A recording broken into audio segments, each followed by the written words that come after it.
Assalamualaikum warahmatullahi wabarakatuh. Di pagi menjelang siang ini saya berada di wisata Lawupak, Karanganyar, di wilayah Tawangmangu. Pada kesempatan yang berbahagia ini saya ingin sharing bagaimana mengelola sebuah pendidikan. Kalau dikatakan pendidikan, sebetulnya target utamanya adalah pembentukan karakter. Bicara tentang pendidikan atau pembentukan karakter di wilayah ilmu umum, bukan ilmu keagamaan. Yang terbaik, negara yang paling bagus dalam memberikan pendidikannya adalah Finlandia, setahu saya. Dan perlu rekan-rekan ketahui bahwa di Finlandia itu tidak ada sekolah di tingkat TK. Jadi anak dari lahir sampai usia SD diserahkan kepada orang tua masing-masing. Dalam konteks ini berarti negara Finlandia telah mendidik pada semua warganya untuk bisa memberikan pola asuh yang tepat kepada anaknya masing-masing. Baru nanti 7 tahun mereka masuk SD, dan SD selama sekian tahun itu per hari mereka hanya sekolah 5 jam saja, bisa antara jam 7 sampai jam 12 siang. Jam 7 masuk, kemudian jam 7.45 istirahat.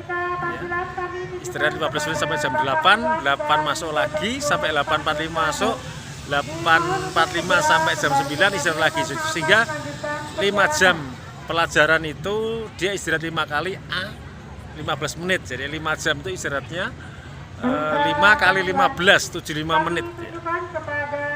Dan ternyata dengan durasi sekolah tingkat SD yang sesedikit itu bisa mencetak karakter positif bagi semua anak-anak di Finlandia.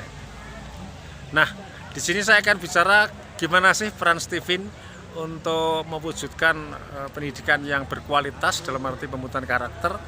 Ya berarti kami yang dari Stephen ini, para pegiat Stephen, punya kewajiban memberikan pencerahan kepada semua masyarakat bagaimana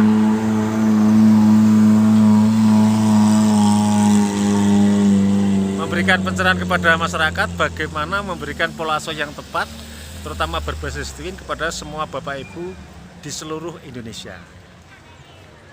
Kemarin sudah saya berikan bagaimana pola asuh anak, baru sensing kalau nggak salah kemarin. Sekarang saya akan berikan tips pola asuh anak untuk 5 tipe. Kalau sensing itu kalimat konselingnya, jadi kalau saya bicara pola asuh itu adalah kalimat konseling, kalimat yang harus disampaikan pada anak kita agar anak kita ngeklik ke kita, nyaman, dan akhirnya mengikuti segala arahan kita dalam rangka pembentukan karakter. Anak sensing menekan dan bersyarat, menekan, ditekan untuk berprestasi, setelah sukses diberi syarat, diberi hadiah, biasanya uang atau barang. Insya Allah anak sensing dibegitukan dia akan sangat semangat. Kemudian kalau thinking dengan kalimatnya logis, sukanya kalimat yang masuk akal. Sehingga anak thinking ketika masih usia-usia SD, sering bertanya tentang segala sesuatu yang dia lihat. Misalnya dia melihat mobil pemadam kebakaran, dia akan tanya, itu mobil apa, cara kerja gimana. Kalau orang tuanya tidak bisa memberikan penjelasan yang logis, biasanya dia malas belajar. Yang ketiga, intuiting, ini yang paling sulit di konseling, tapi insya Allah masih bisa. Dengan berbasis tim akan bisa dikendalikan dengan baik, yaitu dengan diasuh dengan kalimat yang inspiratif. Kalimat inspiratif itu mengandung 3 hal, yaitu mengandung masa depan, mengandung tantangan, dan mengandung hikmah. Atau kalau ini masih kesulitan mencari kalimat inspiratif, maka ketika dia belajar diselingi dengan penyelesaian seni. Disuruh belajar dulu 10 menit, kemudian 5 menit menggambar, 10 menit lagi belajar, 5 menit mewarnai, 10 menit belajar lagi, 5 menit membuat hiasan dinding, dan seterusnya. Dia akan nyaman dan insya Allah meningkat prestasinya. Kalau feeling ini termasuk mudah, yang penting kalimatnya lemah lembut. Dia pakai kalimatnya logis bisa, kalimat yang pendek bisa, panjang bisa, inspiratif bisa, agak menekan juga bisa. Sambil sering dilus pundaknya begini, kalau anak feeling memang karena dia suka dipuji, maka dilus pundaknya ini termasuk apresiasi bagi anak feeling. Yang terakhir anak insting, diasuh dengan pola asuh ke kalimat yang pendek dan spontan ya. Tidak suka diberi iming-iming dalam jangka panjang ya, misalnya setengah tahun lagi kamu rank 1 kasih hadiah, dia nggak suka. Pokoknya sukanya kalimat yang spontan. Begitu dia